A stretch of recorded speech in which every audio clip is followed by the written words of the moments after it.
नमस्कार दोस्तों, एक बार फिर से आप सभी का मेरे एक नए वीडियो पे बहुत बहुत स्वागत है। दोस्तों मुझे काफ़ी कमेंट्स आ रहे थे जो कि मैं मानता हूँ कि मैं वीडियो लाने में काफ़ी लेट कर दिया। बट कुछ दोस्त ऐसे भी हैं जो कमेंट मेरे को बार बार कर रहे थे कि सर ये इंग्लिश पेपर का भी एक वीडियो बना के ला दीजिए। तो यहाँ पे दोस्तों हम इंग्लिश लैंग्वेज का मेरा पेपर हो चुका है, जो कि आप देख सकते हैं यहाँ पे लिखा हुआ है मार्च अप्रैल 2023। यहाँ पे मार्च अप्रैल मेरा पेपर हो चुका दोस्तों 2023 का। फाउंडेशन कोर्स यहाँ पे मतलब सेकंड नंबर का पेपर है। पहला पेपर होता है दोस्तों हिंदी का होता है। पहला पेपर होता है हिंदी का, लेकिन जो सेकंड पेपर होता है वो होता है इंग्लिश का। तो यहाँ पे दोस्तों हम यहाँ पे इंग्लिश लैंग्वेज का मैं यहाँ पे पेपर लेके आया हूँ, जो कि आप देख सकते हैं यहाँ पे मेरा टाइम दिया हुआ था, 3 घंटे का टाइम दिया था। मैक्सिमम इसका 75 नंबर का ये पेपर था। तो चलिए दोस्तों बिना कुछ देरी के यहाँ पे हम देख लेते हैं, सारा कुछ पेपर हम देखने वाले हैं। तो वीडियो को इसकी बिल्कुल भी मत करें, यहाँ की 3 से 4 पेज का पेपर है दोस्तों। तो वीडियो बहुत ज़्यादा इंपॉर्टेंट है अगर आप इंग्लिश लैंग्वेज में पास होना चाहते हैं। तो हम यहाँ से स्टार्ट करते हैं। यूनिट 1 से पूछा गया था। यूनिट 1 में आप सभी जानते हैं दोस्तों, यूनिट 1 में टोटल ग्रामर से ही क्वेश्चंस आते हैं। तो ग्रामर आपको देख लेना है, ग्रामर में क्या क्या देखना है यहाँ पे पूछा गया था वो सब कुछ मैं यहाँ पे बताने वाला हूँ। यहाँ पे ग्रामर में दिया हुआ है डू एज डायरेक्टेड एनी 20। यहाँ पे टोटल आपको 20 डू एज डायरेक्टेड से प्रश्न पूछे गए हैं दोस्तों। यहाँ पे आपको ऐड करना है, क्या क्या ऐड करना है, ए एन द और सम। तो यहाँ पे ए एन द और सम ये चारों को ऐड करना है। जो जो यहाँ पे रिक्त स्थान यहाँ पे दिए हुए हैं उसमें आपको भरना कि कौन से में क्या चीज़ यहाँ पे सही चीज़ यहाँ पे आएगा। तो जो चीज़ आपको सही लगता है, जो चीज़ यहाँ पे यूज़ होना चाहिए, उन सभी चीज़ों को यहाँ पे अपने हिसाब से आपको डाल देना है। ये अपने आप गाइड की जिससे भी आप पढ़ते हैं दोस्तों उनमें आप ढूंढेंगे तो ग्रामर में ही ये सारे क्वेश्चंस मिल जाएंगे। मैंने जैसे ही मैं एग्ज़ाम दिला के घर आया तो मैंने बाद में फिर देखा कि ये कहाँ से क्वेश्चंस पूछे गए थे। तो मैंने देखा कि 100% ये ग्रामर से पूछे गए थे, जो कि यूनिट 1 में उपलब्ध है। मतलब अजय माला का अगर आप ले लेते हैं, अजय माला का अगर आप इंग्लिश का की अगर आप लेके देखेंगे दोस्तों, तो ये पूरे यूनिट 1 में पहले से अजय माला में दिया हुआ है। तो अगर आप किससे पढ़ाई कर देखो आप किससे पढ़ाई करते हैं मेरे को तो पता नहीं, लेकिन अजय माला में ये अच्छे से ये चीज़ पहले से दिया गया था, जो कि मैं पढ़ के गया था। तो मेरा पेपर बहुत कुछ अच्छा बना है। तो यहाँ पे आपको देख लेना है। उसके बाद में यहाँ पे हम बिना कुछ देरी के, देखो हम देरी नहीं करेंगे, मेरा कोई उद्देश्य नहीं है आपका समय बर्बाद करना। तो मैं यहाँ पे देरी नहीं करता हूँ। ये 20 क्वेश्चंस पूछे गए हैं। तो यहाँ पे आप देख सकते हैं हम यहाँ पे फिर सेकंड में आ गए। सेकंड मतलब ए हमारा कंप्लीट हो गया, हम आ गए यहाँ पर बी से वाले में, है ना। तो पढ़ द वर्ब, यहाँ पे वर्ब पूछा गया है in the correct form of present tense. यहाँ पे वर्ब आपको लिखना है।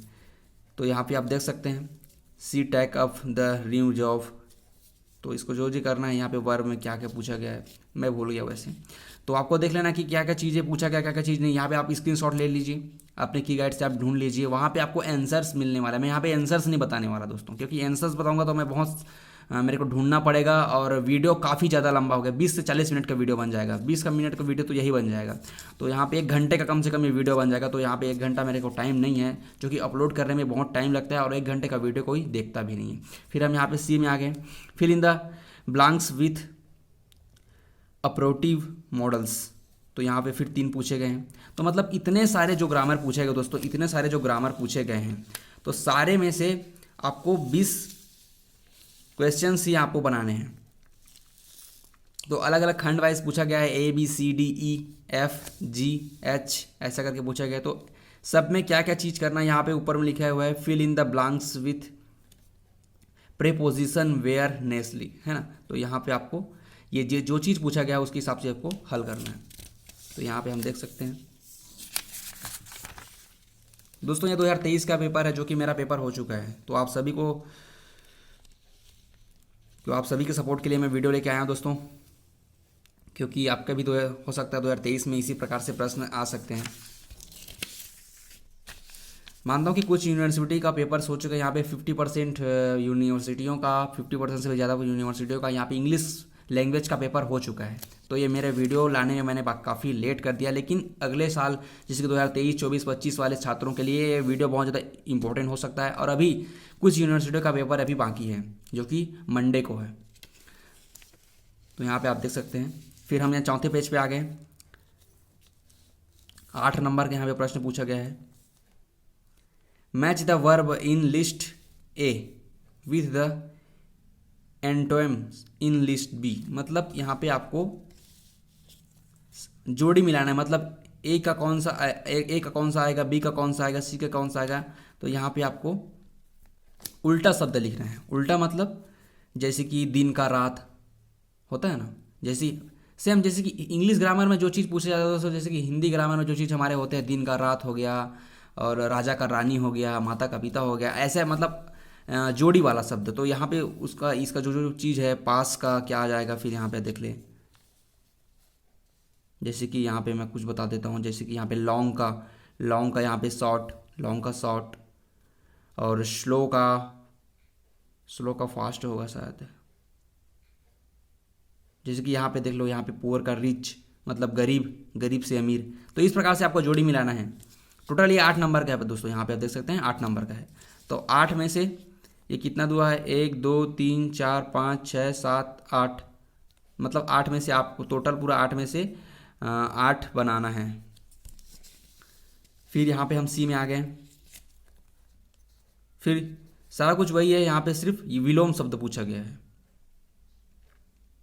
नहीं सॉरी, विलोम नहीं, विलोम तो ये पूछा गया। इसमें आपको पर्यायवाची, इसका मतलब होता है पर्यायवाची, इसका मतलब होता है पर्यायवाची, इसका मतलब होता है विलोम। तो ये जिसका जिसका विलोम शब्द उसमें आपको जोड़ी मिलाना है, और ये पर्यायवाची है।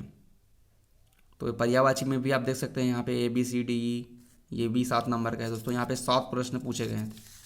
तो ये मैंने इस टाइप से अपना एग्ज़ाम में मैंने मिलाया था। सही है या गलत मैं बाकी में मतलब बाद में मैंने चेक नहीं किया। मैंने जो जैसे कि मैं ये पहला का ये दिया था, दूसरा का ये दिया था, तीसरा का ये, चौथा का ये, पांचवा का ये, छठवा का ये, इस प्रकार से मैंने यहाँ पे मिलाया था। तो ये सही है या गलत मेरे को बिल्कुल भी पता नहीं। आप मेरे इस वीडियो के माध्यम से आप बिल्कुल भी अनुमान मत लगाइए कि ये सही ही होगा, है ना, ये गलत भी हो सकता है। फिर हम यहाँ पे आ गए अपने 5वें पेज पे। यूनिट 2, यहाँ पे हमारा यूनिट 2 स्टार्ट हो गया। Read the following passage carefully and answer the question give below. मतलब फॉलोइंग पैसेज को आप केयरफुली मतलब इसको रीड कीजिए और carefully answer the question given below. मतलब कि इसको रीड करना है। रीड करने के बाद में यहाँ पे नीचे में क्वेश्चंस पूछे गए हैं जो कि 5 नंबर के हैं दोस्तों। 5 नंबर के आपको क्वेश्चंस में आपको 5 क्वेश्चंस भी दिए गए हैं, यहाँ पे देख सकते हैं।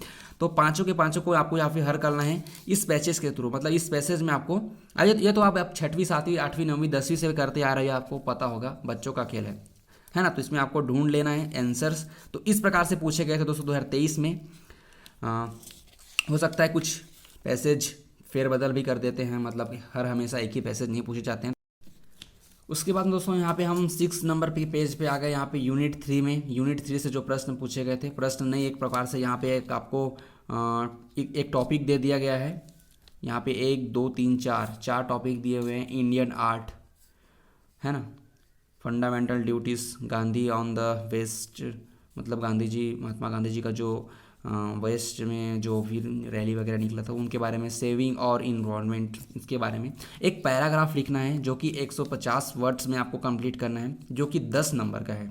तो अगर आप पैराग्राफ इस मतलब आपको सबसे मोस्ट MP में पैराग्राफ बताऊँ दोस्तों, ये है फंडामेंटल ड्यूटीज़।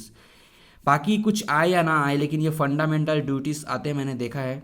और ये सेकंड नंबर में आता है सेव इन्वायरमेंट, ये मतलब ये पर्यावरण से रिलेटेड आपको कुछ भी टॉपिक एक याद कर लेना एक इसमें फंडामेंटल ड्यूटीज़ में। बेहतर है कि आप फंडामेंटल ड्यूटीज़ को याद कर लें, क्योंकि ये हमेशा आता रहता है। 10 नंबर के पूछा गया था।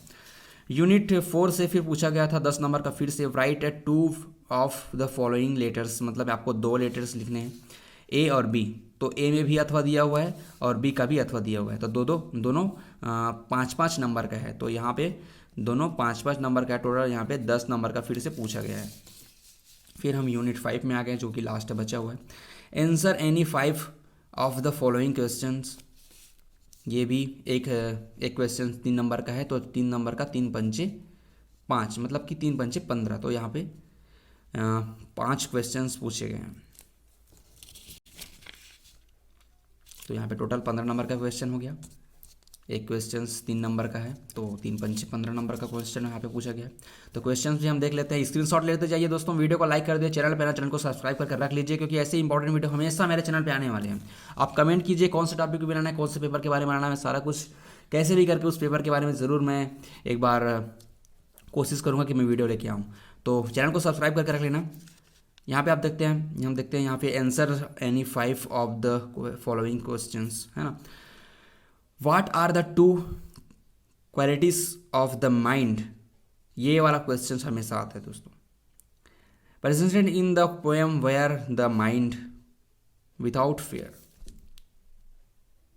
तो इसमें ऐसा करके आएगा इसका आंसर। इसमें पहला और दूसरा 2 टॉपिक है। 2 टॉपिक कौन कौन से है मैं नहीं बताऊंगा, अगर आपको पता है तो कमेंट में डाल दो, ठीक है। आपको देख लेना, मैं नहीं बताऊंगा। यहाँ पे B, how were the arts integral sorry इंटरज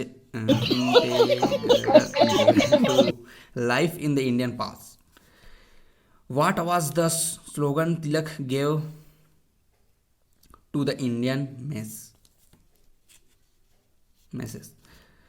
फिर उसके बाद में डी दिया हुआ है, यहाँ पे ई दिया हुआ है। व्हाट इज सोशलिस्ट, मतलब समाजवाद क्या है। सोशलिस्ट मतलब समाजवाद, समाजवाद क्या है। ई F G H I J K L M N O P, जितना सारा है पूछा गया है, तो यहाँ पे हम देख सकते हैं। फिर explain the meaning of the term. Upanishad, Upanishad यहाँ पे एक्सप्लेन करने के लिए बोला है। उपनिषद कितने प्रकार है, क्या है, सारा कुछ। अब ये दोस्तों एक प्रश्न यहाँ पे 3-3 नंबर का है, तो आपको अच्छे से एक्सप्लेन करना है ताकि 3 नंबर आपको अच्छे से मिल पाए। Explain the meaning of the term Upanishad. How do the tree sing, मतलब पेड़ कैसे गाना गाते हैं, है ना। ये प्रश्न मैंने हल किया था। तो यहाँ पे फिर टोटल यहाँ पे फिर 5 प्रश्न हल करना है। यहाँ पे पूछा गया है 5, तो इतने सारे में से आपको 5 प्रश्न बनाना है। अब देखो यार, सब प्रश्न तो हमको पता नहीं होते, कुछ प्रश्न पता भी होते हैं तो हम उसे भूल जाए रहते हैं। तो अच्छे से हमको आंसर देने हैं। हम इंग्लिश में, इंग्लिश सब्जेक्ट है भाई, हिंदी में तो कैसे बना के आप लिख सकते हो, हिंदी एक बार हमेशा से अच्छे से याद हो जाता है, लेकिन इंग्लिश में हम ऐसा याद नहीं कर पाए। तो यार दोस्तों, मैं यही कहना चाहता हूँ कि सभी प्रश्नों को आप देख लेना, जितना भी प्रश्न है सबको स्क्रीनशॉट ले लीजिए, स्क्रीनशॉट ले लीजिए, रोक के ले लीजिए। चाहे तो आप वीडियो को डाउनलोड कर लीजिए एंड अपने दोस्तों के साथ भी शेयर कर देना। जो दोस्त आपके साथ स्टडी करते हैं ना यार, वीडियो बिल्कुल से उनको शेयर करना, क्योंकि भाई उन लोगों का भी हेल्प हो जाए, है ना। ताकि उन लोग भी अगर कोई वीडियो मेरा अगर दूसरा वीडियो अगर वॉच करे तो शायद आपको भी शेयर कर दे, तो आपकी भी भलाई। तो एक दूसरे का हेल्प करना चाहिए। आई होप दोस्तों वीडियो आपको पसंद आया होगा। वीडियो अगर पसंद है तो वीडियो को लाइक कर देना, और चैनल पे ना दोस्तों चैनल को सब्सक्राइब करके रखना। मैं बार बार बोल रहा हूँ, क्योंकि ऐसे इंपॉर्टेंट वीडियो हमेशा मेरे चैनल पे आने वाले हैं।